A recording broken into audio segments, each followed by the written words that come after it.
Welcome, everyone, to another edition of Deconversion Stories. And today I'm chatting with my new friend over here, Eric, the Tyrannoceratops. Yeah, I was like, what the hell does that even mean? But it's kind of... yeah, I thought that for the mascot for my, for my channel, I thought it would be cool if it was like a hybrid between a T-Rex and a Triceratops. At one point, I thought of it having be a hybrid of a Spinosaurus and T-Rex, and sometimes I kind of wish that I would have went with that. It was going to be Spinosaurus Rex. I kind of wish I would have went with that because it's a lot easier for people to pronounce that, but oh well. Oh, coins.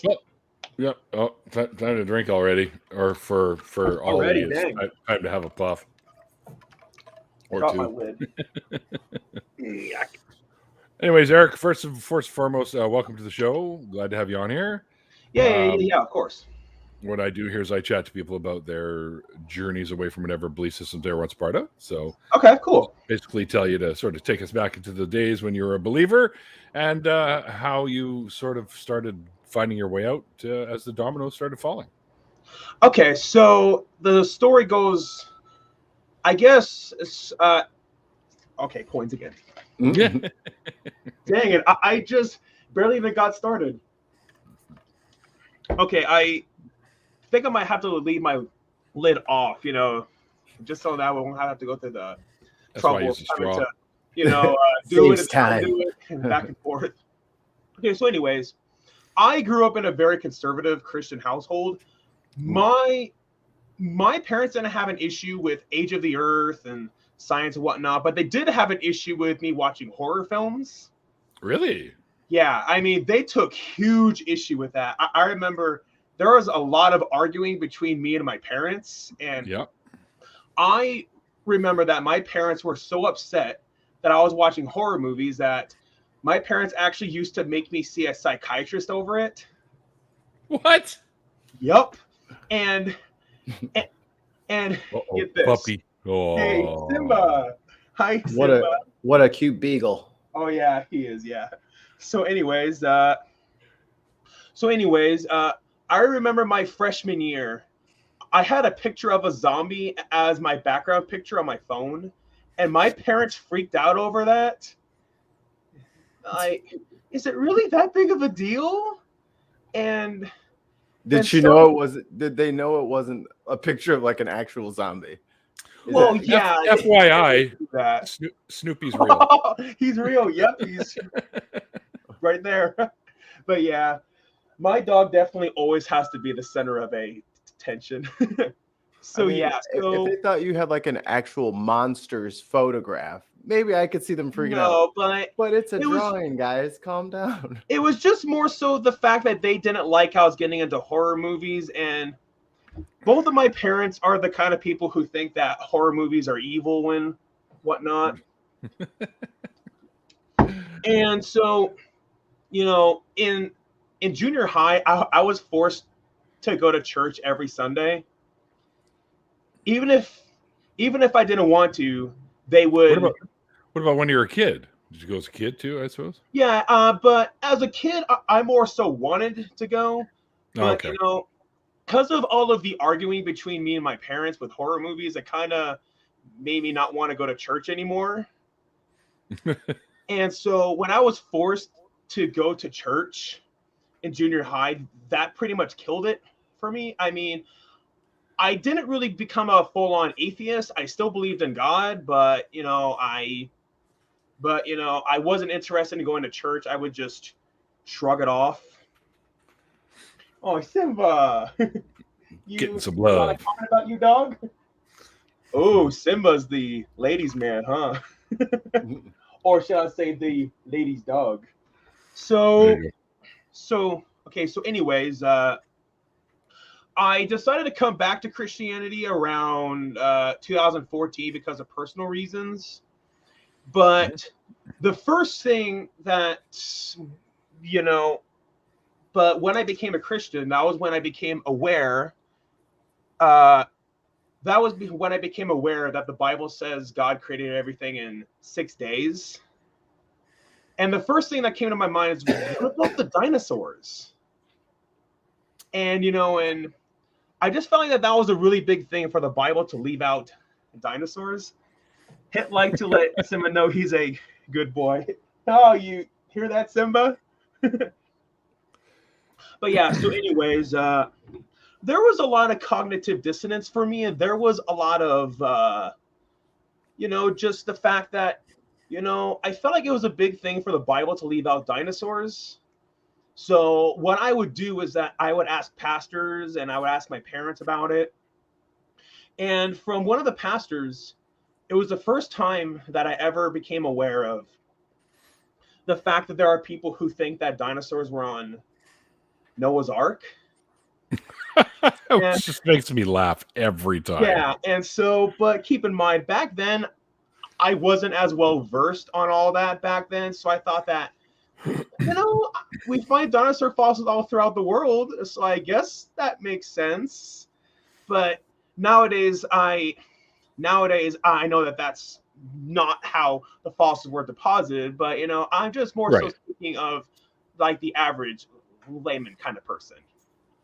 So I thought, okay, I guess that makes sense, but what about dinosaurs living before man? And so then I came back to that question around 2018, and then early 2018, there's this documentary on YouTube called Forbidden History: Dinosaurs and the Bible. I'm not sure if you have ever watched it. Yeah, I know it.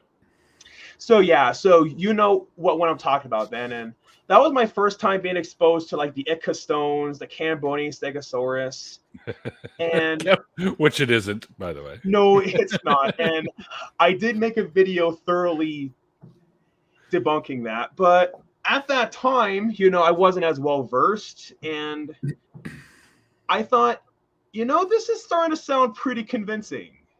And and that's the thing about these YEC organizations is that they try to go after all the people like who are not as well versed on all this kind of stuff. Right. And I remember during that video, like, was when that they brought up the behemoth, and at that time, I was shocked to hear that at that time, because I was like, holy crap, the Bible does say something about dinosaurs? Holy crap, I never was told this in growing up. It doesn't say anything about dinosaurs. Well, to be fair, it does mention birds. Birds. It does say that there was a dove on Noah's Ark, but as far as prehistoric non-avian dinosaurs go, heavens no. They probably had a couple chickens running around. Yeah. So anyways, I remember one day, Yeah. I remember one day at church, so how most churches after the sermon, there will be like a few people up front, like who you can, who you can talk to, like for prayers and all that. Mm-hmm. So after a church sermon, I went up to one of those people and I asked them, hey, so I've been on this journey with dinosaurs in the Bible. Do you think the Bible says anything about them? So after that, he then had me meet up with a biblical counselor, and just by coincidence, he's somebody who I've known since like 2011. Yeah. So yeah, and then he had me come over to his house, and then and he went onto the computer on like some creation websites, and then he printed off something about the Acrombro figures. Yeah. What is that? So basically, sorry. Yeah, they're little figures that kind of look like dinosaurs, but they weren't. They're actually from dream. They're dreams or something. They had these dreams of these beasts, but the thing is, they weren't named dinosaurs. They weren't called dinosaurs or anything like that. Yeah, and there's this sauropod in it, like that has eyes on its like its side. Like, what kind of sauropod is that? Is that like a variant from like the X-Men or something? or what? Cyclopteratops. I don't know. Yeah. I was really trying to find something. I couldn't. So yeah, and so anyways, So yeah, and so anyways, that was when he told me that there actually is a creation museum over in my state. But yeah, the creation museum in my state is the Glendive Dinosaur and Fossil Museum, and it's actually just about 3 hours away from me. So I remember May 19th, 2018. I remember that I drove 3 hours just so that I could go to that museum. And I remember afterwards, that was when that I full on converted to YEC. And I remember I bought DVDs there. I bought books, which I actually still have to this very day. And man, when I was a YEC, coins. You're gonna run out of drink. Yeah. I think I might have to go get another one after a while. You're the guest, so just do every other coins, or you'll never get through your story. Yeah, pretty much. Yeah. Okay. So, anyways, especially with Ollie around. I know. Yeah. So I remember on all my drives there, I always would listen to Kent Hovind, and I'm so sorry. Oh man. And I also remember back then I was a huge Ken Ham fan. I remember back then whenever I would take my dog here, Simba, to the dog park, I remember on all my drives there, I would listen to Ken Ham's podcasts and sermons. I mean, I used to eat that crap up. And then one of the dominoes that began to fall for me was that there were times like when creationism versus evolution, like got brought up at the dog park, and I would get creamed. Weird. Yeah. Kind of weird for it to be brought up there, but okay. But regardless, I would get creamed by people there. And what's very telling is that none of these people were scientists. And I thought, okay, I'm getting creamed like by people like just average laymen's at the dog park with all of these arguments for YEC. That was one of the things that I'm going to go, okay, maybe something's up, but I don't think that refutes young Earth creationism. Yeah. Don't forget though that just because somebody doesn't have like a degree in something doesn't mean they don't know anything about it. Because a lot of people can be self-taught, like on lots of things, right? So. Right. Yeah. True. It's right. Yeah. And it was just the fact that I thought. You just have to back up what you know. That's all. Right. Yeah. Exactly. So yeah. I definitely do agree, but yeah, it was just the fact that I thought that if I'm getting refuted by people who aren't even scientists on that, something must be wrong. But I got all the latest Ken Ham DVDs. How could this be happening? So, but then afterwards, I remember. So back then, I actually used to date a girl who lived in Bozeman. I remember dating. Oh, sorry. Yeah. So anyways, and so down in Bozeman, of course, down in Bozeman, of course, that they have the Museum of the Rockies over there. And so I was like, okay, they do teach an old Earth and evolution, but I still want to go anyway, just so I can see their dinosaurs. And I will never forget just seeing all of the, just having all that pure cognitive dissonance, like we're seeing, millions of years everywhere and whatnot. I'm like, okay, just ignore it.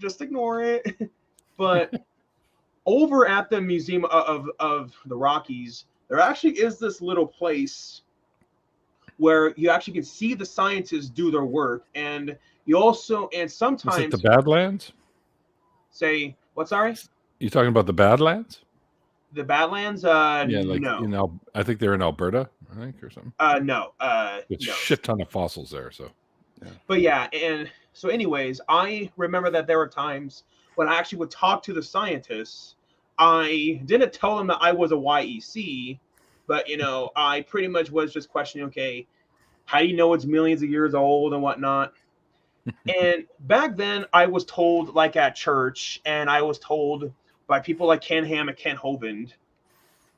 Like that, oh, all these scientists are lying to you about millions of years. Do not listen to them. Right, but it was just after hearing what they had to say, you know, I was told by Ken Ham and Ken Hovind like that, oh, they're just lying to you because they just don't want you to believe in God. But I'm like, okay, now after visiting Museum of the Rockies,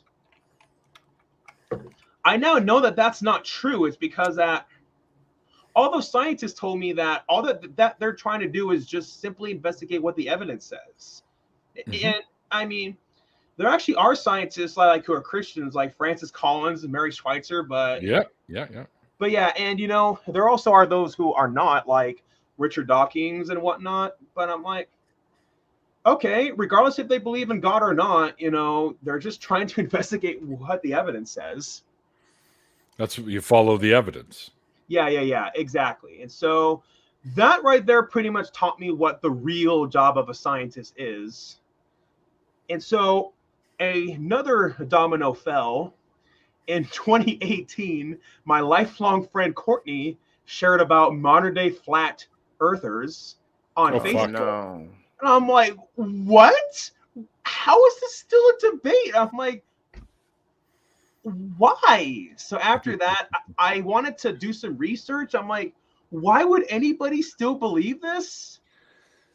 When I did research, I found out why. That it's actually because of how there are some Christians out there, like who take verses in the Bible very literally, like in particular when it says that on day 2 God created the firmament, which is a solid dome.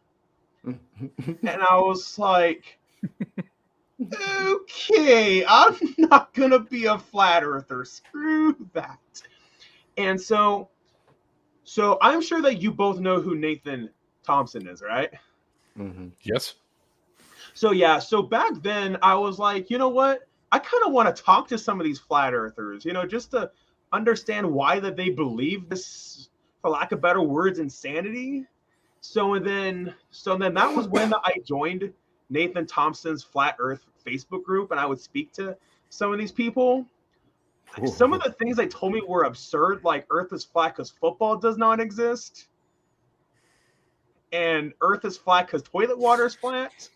I'm like, how would that supposedly disprove the globe?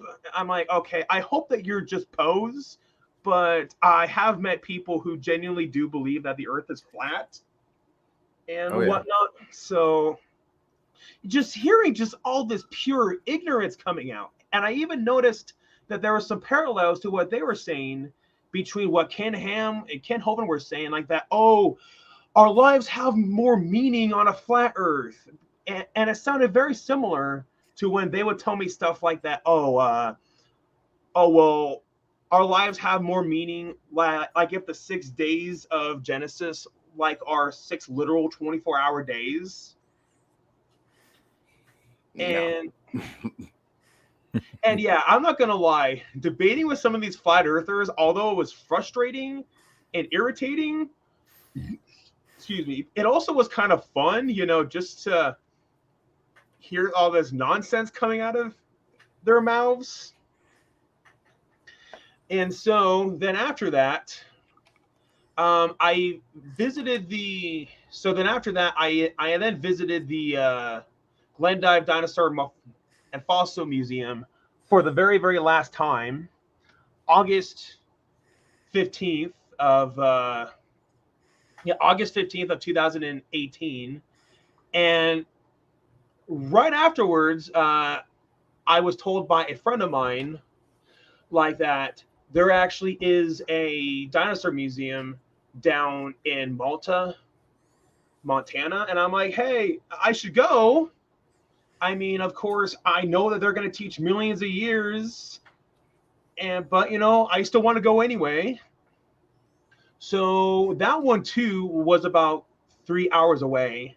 Drove all the way there, and then I remember as soon as I got in, the main girl, like who was behind the register and whatnot, we were talking about dinosaur museums, and me still being a YEC at that time, but she just didn't know. I then brought up the Glendive Dinosaur and Fossil Museum. She said this in this exact tone of voice. The Creation Museum? I'm like, yeah.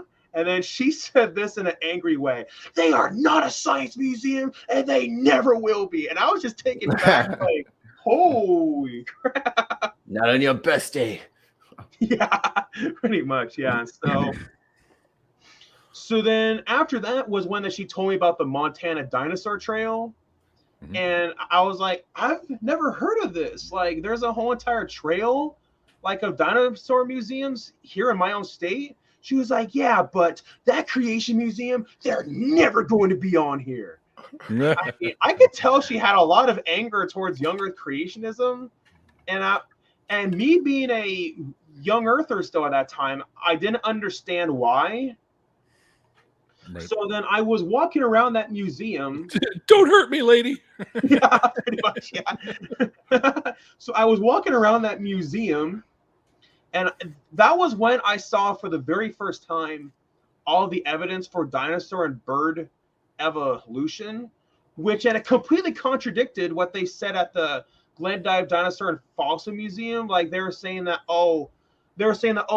Archaeopteryx is just a bird, and they're saying that, and they're saying that there's no evidence like that dinosaurs and birds are related. And then, and then even worse, there actually is a museum. There actually is a second dinosaur museum, which is just by coincidence, just right across the street. So I walked over there too, and over there, they actually had an exhibit about the evolution of ceratopsians, and clearly that you can see, like, in each layer, starting from Protoceratops to Triceratops, clearly the frill and the horns evolved over time throughout each layer. And I was like, okay. I'm being exposed to all these things I never was exposed to. And I was told that, all the rock layers were deposited by Noah's flood, but I thought, okay, it's such an odd coincidence. They will all be laid out, layer by layer, where you clearly can see the progression of Protoceratops to Triceratops. Something's up. Mm-hmm. So, have you ever heard of John Perry? John Perry. I've heard the name. I don't know who the fuck he is, though. Yeah, John Perry actually has two channels. One of them is called Stated Clearly. It's pretty much where, like, he does, like, all That's of, like, what I've heard. Yeah. It's basically all these animations, he'll make for, like, schools. Mm-hmm. But he also has a second channel called Stated Casually. Mm-hmm. And then on his channel, Stated Casually, he has a series of videos called Science versus the Arkan Counter.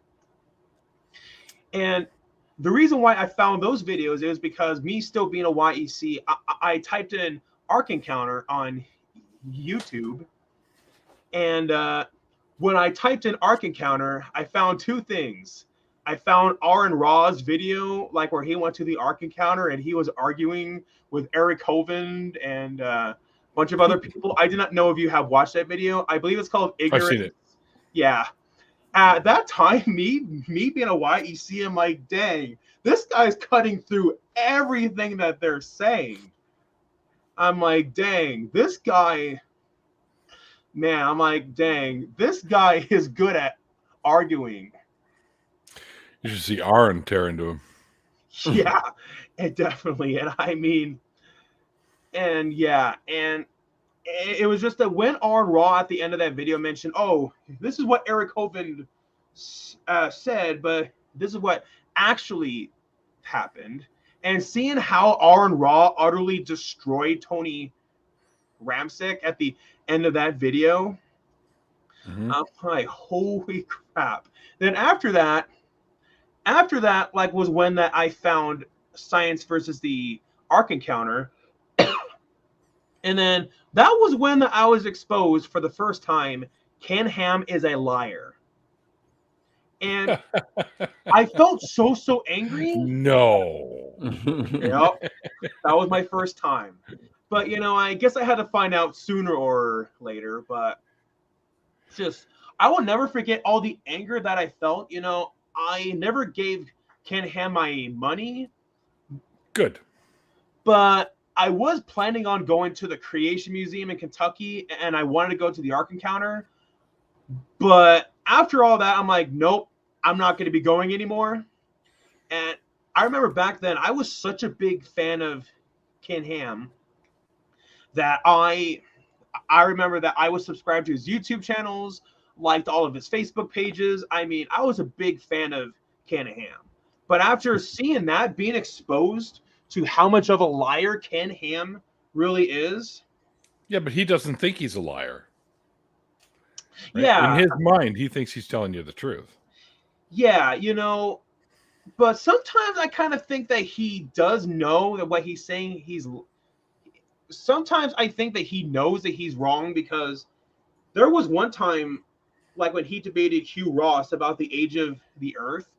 And well, he has debated Hugh Ross multiple times.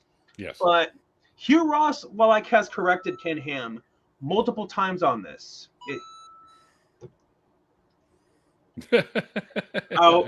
Voracious. That's all right. Yeah. So anyways, I just lost my train of thought. Oh yeah, Hugh Ross and Ken Ham. So Hugh Ross has corrected Ken Ham multiple times by saying, Ken, that verse that you're arguing in Romans, that there was no death before sin, it says death spread to all men, and then after that, death reigned from Adam to Moses. It does not say death came to all living things, but to just the fact that Ken Ham will just block it out. I say, no, it says death came to all physical beings. And so sometimes I do think that Ken Ham knows that he's lying, but I think that deep down that he wants to believe young Earth creationism, and he wants it to be true, and yes. he probably thinks that anybody who believes in evolution is going to be sent to hell. So I think that's what he believes. But here's the thing, though. If you have to lie and manipulate people into your beliefs, time to get new beliefs. Yeah. So, yeah. And a couple thousand years time, I guess. Yeah.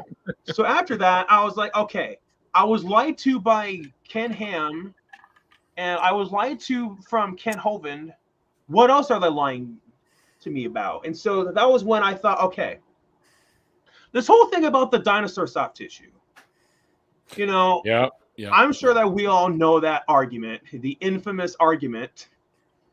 That that one that they use all the time, the soft tissue, isn't the only soft tissue that people have found, right? Yeah. There's tons of other ones too, tons of little bits and pieces of soft tissue they found. Yeah, and finding it for a long time. Yeah, and the thing about that, what they cherry pick, not all dinosaurs have been found like with soft tissue, and the way how they make it sound like that, oh, it was found all bloody and whatnot and more fresh. I'm like, no. It was mineralized, and so that's anyways, right. They had to put it in a solution to make it soft. Yeah, pretty much. And so I thought, okay. What was the solution again? We were just talking about this the other day. Purple might know. If you remember the name of the solution they used to soften the tissue again. Holy fuck, it's Dick Dawson. Where you been hiding, pal? Hey, fella babies, I say I need... Happy New Year to you, too, buddy.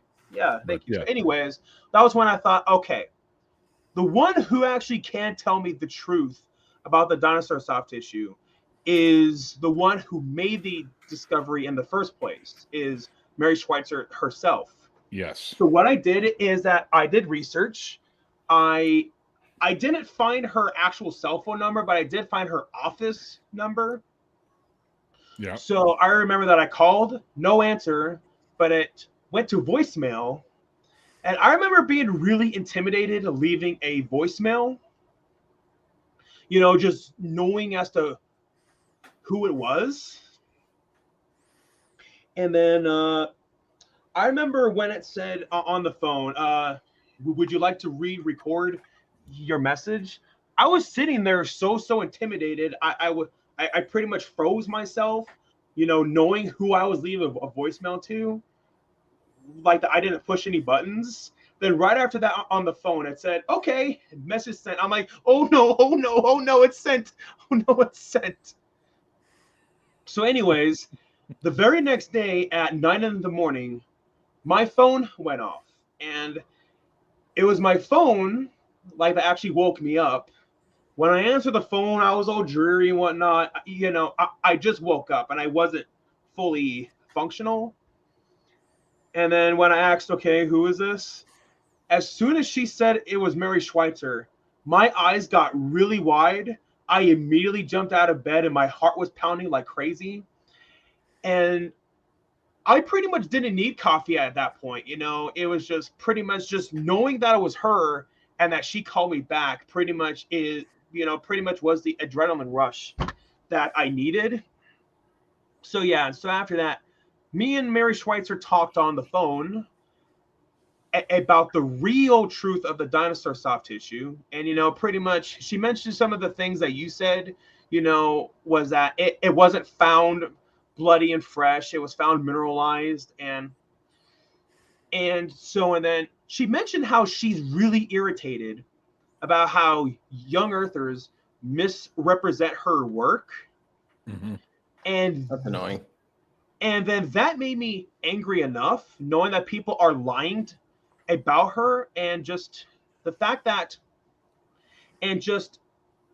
all these young earth creationists constantly send her hate mail over it. I'm like, wow, sending that Christian love.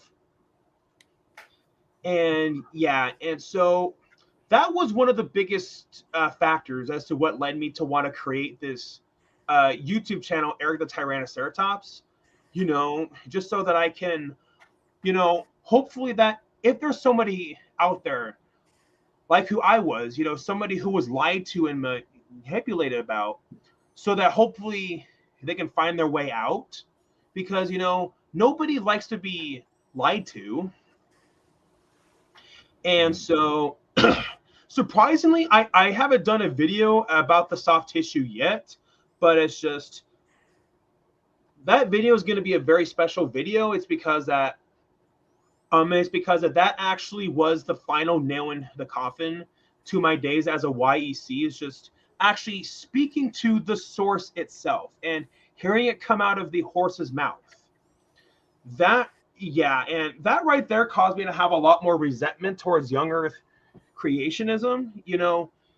Young earthers will always say, "Oh, people are leaving the church because of evolution."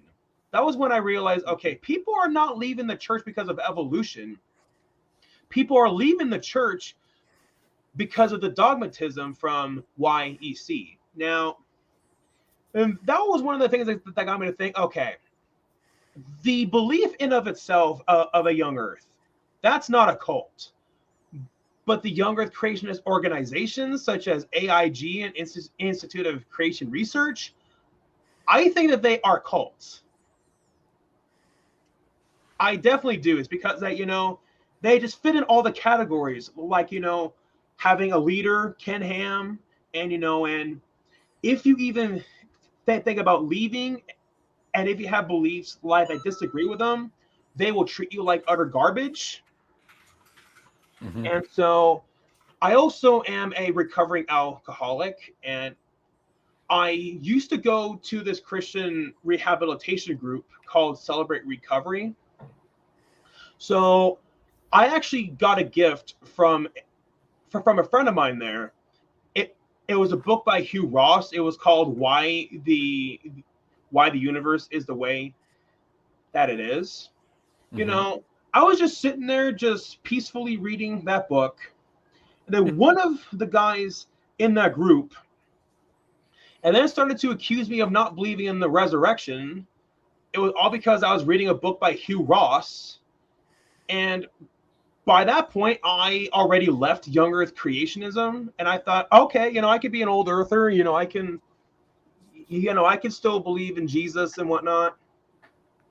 But just knowing that it's just that what really made me mad, it was the fact that the main guy there named Dan, he always would harp on how, oh, it's safe to come here because, you know, people aren't going to judge you. But just the fact that I felt judged in that group, you know, just in that setting, over reading a book by Hugh Ross. Mm-hmm. And luckily that I didn't relapse after that. But it became really hard to remain sober, knowing, you know, just knowing the fact that I lost my support system to help me with my alcoholism. Mm-hmm. So I mentioned horror films earlier during my deconversion story. So at one point I was trying to pursue a career in film making. Mm-hmm. And me too. Oh, well, just by a, you know, what kind of films, Neil? Just by I did. I went to Vancouver Film School. But yeah, I guess just by a big coincidence, both of us did. So I tried to make a zombie movie, but there was a lot of drama behind the scenes of that. I mean, the drama got so out of hand that I think the movie about the making of actually would be a much more interesting movie than the movie itself. So yeah. And then at that point, I'm like, okay, making this zombie movie didn't work out. So I regained my childhood passion of dinosaurs. And so I'm like, okay, well, I guess I'll pursue this instead. And, you know, it wasn't like that I completely gave up on filmmaking. I just thought, you know, maybe it'll just be more secondary. Maybe it'll just be like a hobby. Mm-hmm. And then last year, I actually did finally get to make a movie. The movie that I made actually is a parody of Avengers Endgame. The Fist of Jesus. So the movie that I made last year, actually a great zombie movie. So anyways, sorry, I got distracted there. So the movie that I made actually is a parody of Avengers Infinity War and Avengers Endgame. I thought it would be funny. Okay, how about instead of the snap turning people into dust, what if the snap instead turns people into deniers of dinosaurs instead? So yeah, it's a movie that you're not supposed to take seriously. You know, it's a movie that you have fun with because of the concept's kind of silly. So yeah, I made the movie. Tony Reed from How Creation is a Tommy Real Science has a cameo in it. Aaron Raw even has a cameo in it. Jeez. So yeah, it felt good to finally make a movie. But yeah, and so so yeah, and when I was rediscovering my love of dinosaurs from my childhood, so I really feel like that, you know, that this journey that I went on with coming to and leaving young Earth creationism, you know, on that journey, you know, what that journey taught me is, you know, it really taught me critical thinking, you know, and it taught me, you know, how science actually works. You know, what I learned from that is that, you know, science doesn't start with a predetermined conclusion, like the Earth has to be young and whatnot. And knowing like how to fact check things, like back then I used to use the coelacanth as an argument. I used to use why? Because it's still alive. Yep. But yeah, I used to use the Ica stones, and you know, people often will say that, oh, anybody who uses the Ica stones as an argument still is a Poe. But you know, that's not necessarily true. Is because that when I was a young Earth creationist, I genuinely did believe it, but you know, I just wasn't as well educated about all that. Mm-hmm. Eric, stop saying you know. I guess it's just a force of habit, I guess. It's Mom Beach coming down on you. Yeah. So anyways. And holy shit, there's a name from the past I haven't seen in a while. Don Michaud. Cool. Holy fuck, he's a friend of mine, lives up north from me. Okay. So anyways. Good to see you, Don. So anyways, back when I was a child, I actually did used to get bullied like for my love of dinosaurs. And Really? Yep. What?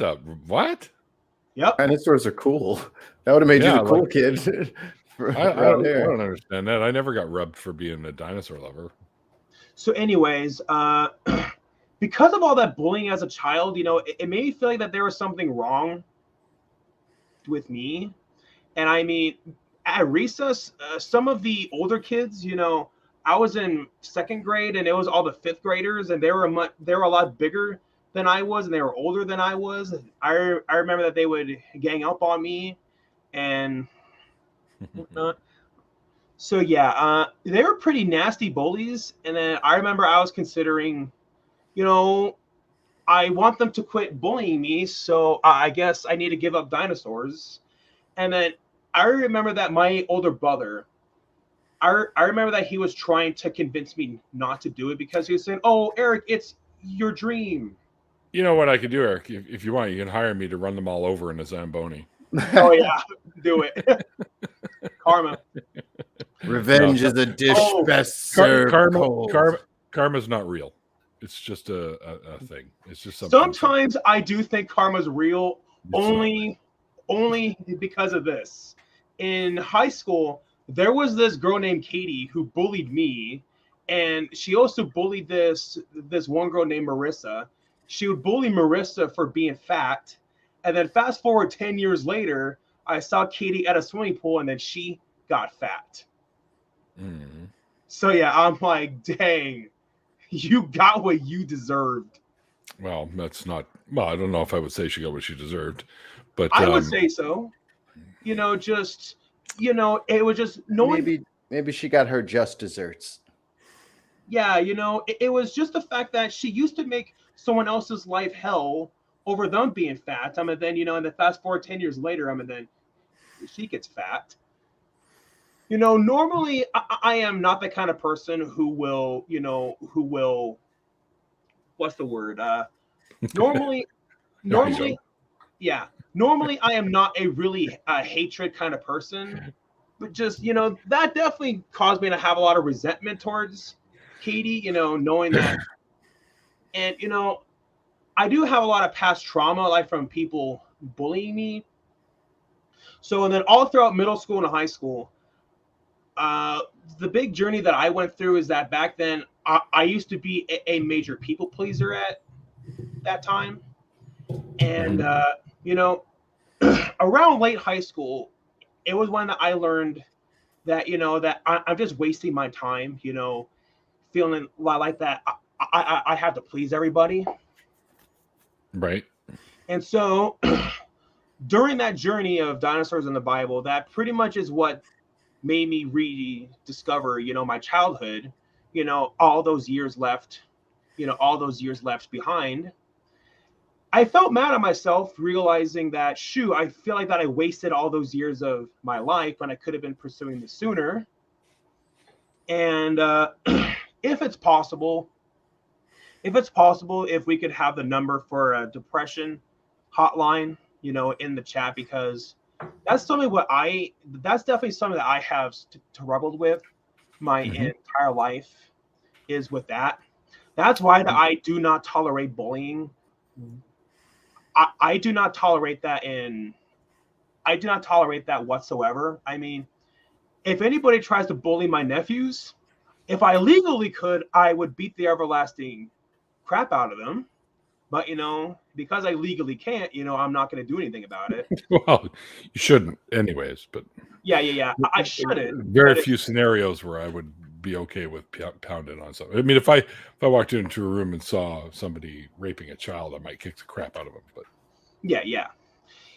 It's like, it's like that. What they're not doing is not okay. And we also want justice for it. By the same time, though, we also don't want to go to jail for it too. Right. So yeah, and then that was when I realized, you know what? I think that I have decided what it is that I want to do for the rest of my life. And I feel like that, now definitely is the time like for me to go off to college, because the fact that, you know, I'm not going to have this chance forever. You know, I am not going to be young enough to do it forever. You can go to college whenever you're ready to, really. But yeah, it was just that, you know, that was when I truly felt like that I was ready at that time, because I guess after high school, I still was trying to decide, okay, what is it that I want to do? I thought that it was filmmaking. And, you know, when that zombie movie didn't work out, you know, I just decided, you know what, maybe as like just a hobby. And I thought that, you know, there also have been plenty of dinosaur documentaries and whatnot, and documentaries about paleontology. So I thought that, you know, maybe, yeah, like say Walking with Dinosaurs and whatnot. So I thought, you know what, I think that maybe a good happy compromise is that maybe, you know, maybe I could just make documentaries about it. Yeah. And from my understanding, documentaries actually are a lot easier to fund anyway. Generally, yeah. It's just all the really big budget stuff, like all the Marvel stuff, that's pretty hard to fund, because, you know, usually they have like a $200 million budget, and, you know, just to pull that kind of money out of your, you know, out of your ass, it's not always as easy as wait. I can pull money out of my ass now? What's this? Shit, there's that new car I wanted. So I'm curious now, because just by coincidence, we both tried to have a career in film. What got you to change your mind? It wasn't so much that I wanted a career. I took school. It was only a couple of years. And it was called low budget filmmaking, because I had the same idea as you. I wanted to make goofy zombie movies, and I wanted to take a producer's workshop to do that, right? So to understand how it's made and how to get into it. And so that's what I did. I've got my certificate somewhere around here, my diploma or whatever. It's just a couple of year course. But really, we worked on a couple of sets, doing some filming and stuff like that, and just some cheap ass shit that we used, and we basically sat in class most of the time talking about producer workshop type stuff. So right, I got the degree, or I guess whatever, graduation certificate or whatever, and I ended up somewhere else that had nothing to do with the film industry. So and then I ended up taking some chemistry, because I wanted to get involved with something else. And then I never ended up using that until recently, which is what I do now. I work in a lab at an environmental business, working on oil and antifreeze and stuff like that. So, and it's much more fun, by the way. So, but yeah, I wanted it to, just in case I ever used it, and I just never did. So, but yeah, so since you haven't used it, have there ever come times as to where that you have wanted to make like a documentary, like about anything? No, see, I live in a city where the film industry is huge. I live in Vancouver. And now, like you know, The Flash and tons of shows are filmed here, and it's a lot of your time is taken up. And I hit a point where I wasn't willing to give up that much time, because I still have other things I want to do too, right? So it is, yeah. I even did some extra work. You know, I've done a little acting here and there for like stupid projects, but still. But I'm having fun doing voice work for a lot of other creators right now. So, I got something for you. Oh, for me? Okay. For Neil. I got that reminds. I was like, oh, I need to have Neil read that. Oh, yeah. So I'll send you over a couple scripts, Neil. It'll be real quick, about 5-6 hours. Okay. But yeah, and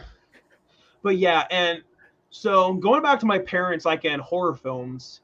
So back in 2015, when my youngest nephew was born, I kid you not, my mom said this: we don't need another horror movie fan in the family. Ouch, right? Not again. So what do you people have against horror movies? Yeah, I'm like, as if Passion of the Christ, I mean, Passion of the Christ pretty much was a horror film. I mean, it's Snuff not movie. I mean, it's not labeled a horror movie, but it pretty much is, and you have no problem watching that, and you'll watch American Sniper, and that's a really violent movie too. Yeah. But yet you will complain about horror movies being violent. I just thought that was a little bit hypocritical. I got to tell you, I was horrified watching God's Not Dead. So I haven't watched that movie, but I have even heard save your time. I have even heard Christians saying that movie's really bad, because I haven't seen it, but pretty much from what my understanding is like that they misrepresent what atheism is. Like I believe the professor says that he hates God, but I'm like, wait a minute. An atheist is somebody who just lacks a belief in God. So, well, here we go. This old debate again. Atheism means without God, literally. So you just don't believe in gods, right? The whole lacking thing is, I think that's silly. It's just I don't believe gods exist. Period. Yeah. None of them. So I call myself an atheist. Yeah, and sometimes I'm not good at communication. It's because of the fact that I actually am on the spectrum. So sometimes I'm not good at communicating, and so that's okay. So yeah, so if I feel like that I didn't communicate that well, I apologize. But no need to apologize, man. We can work shit out. It's all good. All right, good. But yeah, so yeah, and I never saw the movie, but I did see a lot of people review it, and yeah, oh man, it looks really bad. And there have been sequels. I'm sure that you know of the. I think it's like 4 of them or 5 of them now. Yeah, there's 3 of them, and they're coming out with a 4th one. Well, the thing about Hollywood is like that, if it makes, they're like, well, if it makes us money, we don't care. It's similar to how a lot of people will complain about how there's so many Fast and the Furious movies, but what people don't realize, excuse me. So the reason why that there's so many Fast and the Furious movies is because of people keep paying to see them. I'm like, what? The last few movies made $1 billion worldwide. So you wonder why that they keep making them. And I did try to move to California, to pursue film, but I just could not afford it. Yeah. So I then realized, you know what? I am in Montana, and Montana is one of the biggest places for paleontology. So I thought, hey, it didn't work out, with filmmaking and moving to California, but I just feel like that there's just more of an opportunity with paleontology. So yeah, one of the reasons why I was wanting to do this stream is, I just really want to give this message out. Don't ever waste your time trying to please people, because ultimately, no matter what you do, no matter how nice of a person you are, there's always going to be somebody who has a problem with it. And ultimately, if that person cannot accept you for who they are, that is their problem. And that's also maybe a sign that you shouldn't be associated with that person anyway. Yep. Well, there's that old saying, right? Can't please 100% of people 100% of the time. Yeah, pretty much, yeah. And so, there have been times where I have felt alone multiple times in my life, after when I was shunned from celibate recovery, and all of the bullying growing up. So I just hope that if anybody is out there feeling depressed, I just really hope that everybody knows. I just really hope that all of you know, and that there always is gonna be somebody who you can reach out to.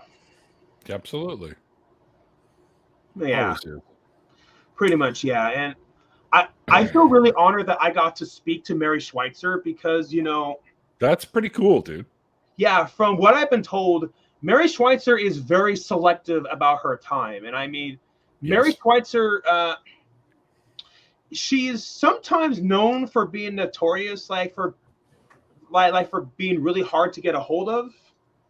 And just knowing the fact that she returned my phone call, knowing when Schweitzer hasn't returned other people's phone calls, it definitely makes me feel very, very special. And, you know, Mary Schweitzer definitely left a big impact on my life because, you know, Schweitzer is the big reason why that I left YEC. I mean, Schweitzer pretty much got me out of a cult. And so then going to my channel in 2020, I then decided to start a counter. I then decided to start a counter pseudoscience channel. Mm-hmm. And my counter pseudoscience. I noticed that's kind of the theme you've got going there. Yeah, pretty much. Like, there's a link below, guys, for the channel. So it really was that phone call that inspired me to start a counter pseudoscience channel.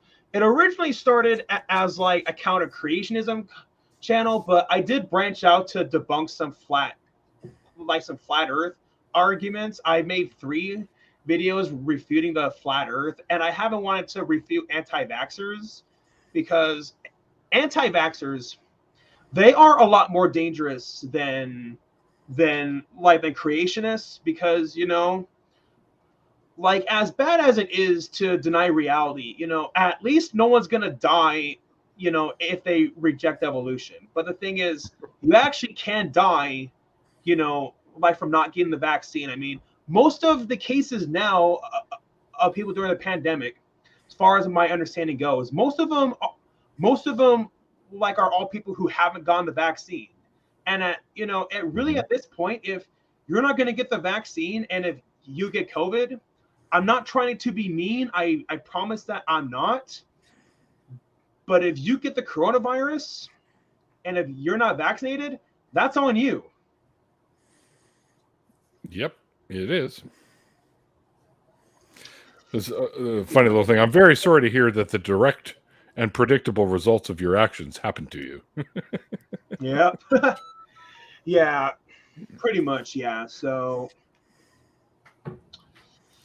yeah, and that's pretty much my story of leaving young Earth creationism. Yeah, Glad you did. Quite the story. Yeah. So yeah, my story is pretty different from a lot of other people's because, you know, a lot of people will say that it was their parents who got them into YEC. Mine never did. You know, like I said, that my parents didn't have a problem with me being into evolution and whatnot. It was more so the churches I was going into that did. Interesting question popped up in the chat from somebody I've not seen in the chat before. Okay. Gregory Burlington. Would you ever come back? Oh, this guy actually was in one of my recent live streams. Oh, okay. Would I ever come back to YEC? Highly unlikely because, you know, there's so much evidence against it, and even the Bible itself doesn't even say all the evidence is against it. Yeah, all of it is. I mean, not even the Bible itself. I mean, nowhere in the Bible does it actually say that the earth is 6,000 years old. And so pretty much that whole interpretation came because of a guy named James Usher, like who calculated all of the genealogies. But, you know, even the genealogies even like do have gaps in them, like such as the gaps, you know, all the gaps. Genealogies, holy fuck. Talk about the most boring part of the Bible. So-and-so begat, so-and-so begat, so-and-so begat. It's like skip. And one other part of my journey that it taught me, it's like, you know, I really wanted the behemoth like to be a dinosaur. You know, there was nobody in the world who wanted behemoth to be a dinosaur. I've been called the behemoth, for fuck's sakes. And a leviathan, which is also mentioned in there, by the way. Yeah. So they call me Little Horn. I like it when you find your way out of a belief system like YEC or whatever it might be. I liken it to the Wizard of Oz when they look behind the curtain and they see what's actually going on. The guy pulling the levers and all the bullshit going on to make believe this head is floating in the sky. that we know as the Wizard, the all-powerful Oz, you can't go back to believing that he's real after you see that. Yeah, pretty much. And that's why that I can't go back to believing young Earth creationism, is because now that I know Ken Ham and Ken Hovind are liars. So and then in 2019, the year after I left YEC, I got to confront my past, and I actually got to debate Kent Hovind. And oh man, Ken Hovind, he is arrogant. He's really, he's an arrogant person. And I don't know if you two heard, Kent Hovind recently got arrested for beating his wife. Mm-hmm. That's there's a recording of it, actually, or a recording of one of their arguments, anyway. Yeah, I believe that was on Atheist Junior's YouTube channel, right? Atheist Junior. Yeah, I believe so. Friend yeah. of the show. Someone said the behemoth was a really, really fat mouse. Of course. That's tons of mice that said Tons that. of mice, So it had to be a mouse.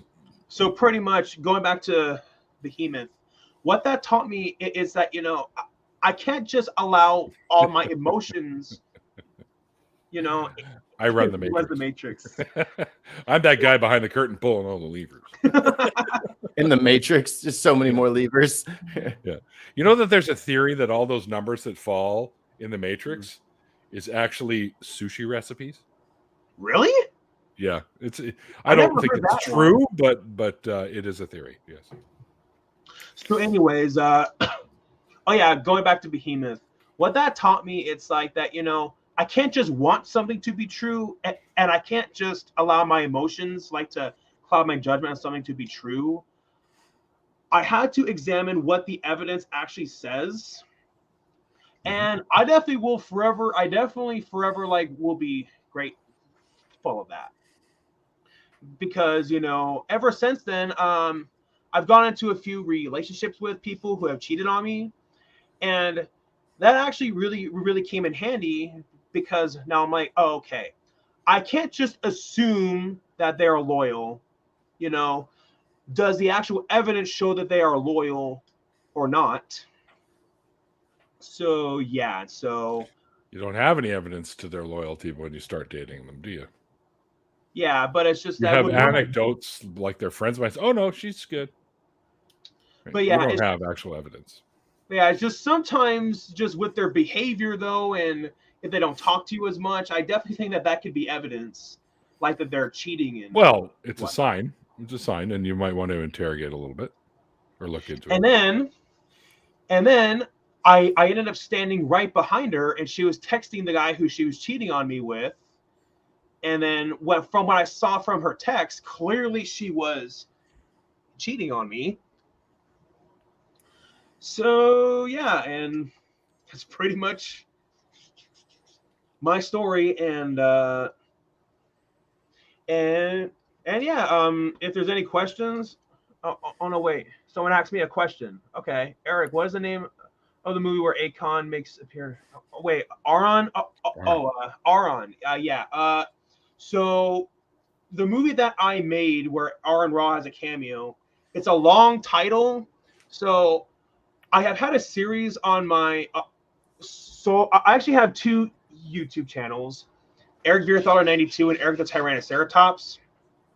So I've had a series called Things That Piss Me Off. It's a series of comedy rants where I rant about normal life, everyday things, but it's done in a very comedic and over the top way.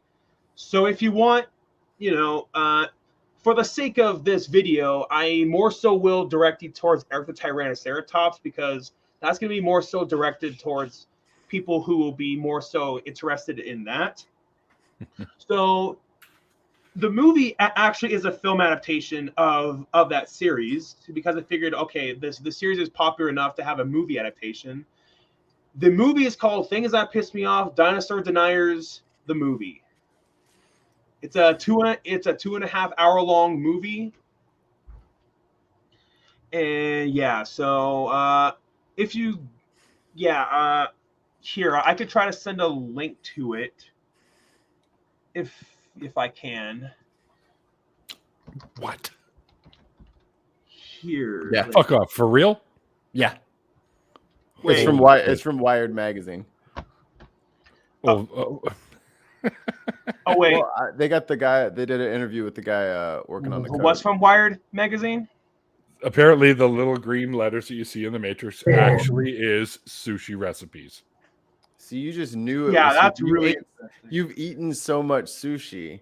You could just look and you're like, I've Dragon eaten so roll. much sushi. I am so- the Matrix. I'm gonna have to leave He's it the as a one. private chat thing because it's not gonna let me Neil. leave a comment on there. So it'll have to be in the private chat, the link to my movie. But yeah, maybe one of you guys can copy and paste it into, the I got actual you. comments. No worries. Is Eric Tyrannoceratops an actual name? It better be, or I'm out of here. Dragon's Genesis is no punk. It's a He big will leave. conspiracy. Wonder what young earthers are going to say about the dinosaur dolphin just unearthed in UK. Oh yeah, that's right. I heard about that. I New did not. species. So what's that about? A new species, dinosaur dolphin. It's like an ichthyosaur. Okay, yeah, that reminds me of one So of they the found the Loch Ness go-to Monster? arguments. And they found They found Nessie. That's Nessie. That's what that is. No. Nessie, they figure was a plesiosaur. Yeah, and from my research, Nessie didn't really get like It's the not. plesiosaur persona up until 1933, like when the original King Kong came out. Well, the reason they thought plesiosaur was because of the fake little model that Buddy took the famous picture of Nessie of. Yeah. That he confessed to later. But yeah, I definitely do think that young Earth creationism is a big threat to education because, according to studies, America is one of the most undereducated countries in the entire world. And that's embarrassing. I mean, we have people who think, Sorry. yeah, like we have people who think dinosaurs weren't real. We have people who think that the Earth is flat, and me too. And yeah, and I think COVID's a hoax, and we never went to the moon. Yeah, and and that pretty much is the message of my movie. The message is how that we shouldn't just betray, how the fact that we shouldn't just betray like our intellect, and I've gone into a lot of heated arguments with people about the coronavirus. I think that they'll say, "Oh, it's nothing more than just the flu," and I'm like, as if having the flu doesn't suck. Yeah, the flu sucks enough. Confirm it is worse than the flu. Yeah, Mikey just got over it. So, Yeah. and eventually we're all going to end up with it at some point. Mm-hmm. Yeah, Hopefully I remember. they get weaker and weaker. Oh, it might. I mean, I'll tell you now. It's just you're going to get an annual fucking COVID shot like you do a flu shot. Yeah, I definitely do agree that eventually it will be like that. But yeah, it's just so. It's here to stay. So there actually was somebody else like who made a zombie movie here in my town, and before that I went to the Glendive Dinosaur and Fossil Museum. Him and I got into a big debate about the Big Bang. I actually was arguing pro Big Bang and he was arguing against it. And then he said, "Oh, the Big Bang is just a theory." And this guy wasn't even a Christian, and he was saying that. Yeah. Oh man, I hate that argument so much. It's an argument that should have vanished a long time ago. I'm like, okay, you're a theory. Your mom is just a theory. Your mom goes to theory. Your mom goes to theory. But yeah, it's just that what irks me is that whenever somebody tries to sound like that they are an expert in so-and-so field when they actually aren't, like that right there is the Dunning-Kruger effect. Dinosaurs brought COVID back from the moon. I actually did hear that some conspiracy theory about how dinosaurs still exist on some foreign planet. I don't know if you have heard. Planet of the Dinosaurs. Planet of the Dinosaurs. I have on good authority that the Earth is hollow, and that's where all the giants and the dinosaurs went. You know, as soon as he said that, what's the swingers party? I was at in 1997. but yeah, Mike, as soon as he said that, that actually made me think of the movie Godzilla versus Kong. Right. I like that movie. It's ridiculous because it's got Hollow Earth shit in it, but yeah, it does. But I mean, it is just a movie. By conspiracy theories with more conspiracy theories. Tell people that the vaccine protects against chemtrails. There you go. Chemtrails is one of the funniest fucking conspiracy things ever. It is, yeah. But to me, the flat Earth is really funny because I remember one time I went onto Team Skeptic's YouTube channel and there was this obvious flat Earth Poe, you know, he was talking to, and then Mama, then this Poe. Thanks, Anton. Yeah. And then this Poe was saying that, Starbucks actually is in on the worldwide lie to hide the flat Earth. Now that one was funny. To think that Starbucks would lie about it. Of course they would.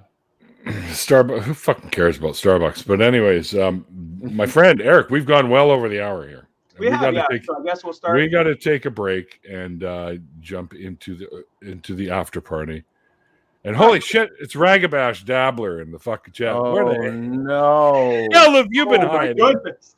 Hey, Simba. Hey, Simba. Simba's like, fuck off, I'm sleeping. Simba. I'm very busy. Simba. I'm studying the inside of my eyelids. Okay, Simba, fine. But yeah, I guess I could use the restroom. So I guess after this, we will. So yeah, after this, we'll have a break and then the after party. The after party, which takes me to the next sort of thing here, where if anyone would like to be involved in the after party, just let us know. $20 one way or another. Working 2 jobs. Oh, well, dump one. You have your hand. Don't do that. Get rid of one of the jobs so you can hang out with us. If you're free tonight, Rags, you better be jumping in the after party. Starbucks flat Earth because Christmas cups. The link to the after party is in the description box if you just want to hang out in the chat. All of you are more than welcome to jump in here anytime. So thank you guys for hanging out with us, all you folks there on YouTube, Twitch, and Twitter. Hope you guys enjoyed today's show. Thanks to my guest Eric for being the guest tonight. Yeah, of course. Also, that was fun. Oh yeah, it's a lot of fun to do this shit, man. A few reminders here. Randolph and I really are starting up a show called True North Talk. It's coming soon. You can you can hear more about it at www.truenorthtalk.ca. Shut up, Mikey. Myself and this clown right here and many other folks are some of the new hosts of the revamped, relaunched Nonprofits, which airs Sunday between Talk Ethan and the Atheist Experience at 3 p.m. Central Time. You don't want to miss that. Also, the last Saturday of every month, myself and Andy and Seamus and a guest that we always have with us do a little show called Atheist Drinking Out Loud. It's a lot of fun. We make fun of shit for a couple hours. And Purple Rhymes. Actually, hold on. My microphone work on the back of my head. What do they mean? Huh? Yeah, if someone asked me a question, how does the microphone work on the back of my head? What do they mean? I have no idea. Yeah, I have no idea what you mean. You have to be more specific. That's my hair. Okay. I have no idea what they mean. I have no idea either. Yes. Anton bribes his way into the after parties. That's the man who knows how to grease the right palms. Oh, thanks, Rags. Miss you, brother. You got to put up with your silly boyfriend all the time. Oh my God. All right, well, I'm gonna go. When you turn around, it looked like Eric, just hold on a second. No. We're almost done. We're almost done. Yes, Dick, as in free thought prophet, Seamus. Yes, that's the guy. I hopefully you don't have issues with him, but anyway, some people do. He's not everyone's favorite person, but I don't have issues with him. Anyways, guys, that's about it. Thanks for tuning in. And like I always say at the end of the interviews, before that, we're going to take a quick break. Then we'll be jumping into the after party. And again, let myself or Mikey know if you want to join us and we'll have some fun for an hour or two. See what happens. But Cool. until then, guys, like I always say at the end of the interviews, like the late great Christopher Hitchens once said, it's called faith because it's not knowledge. And we will see you guys next time. All right.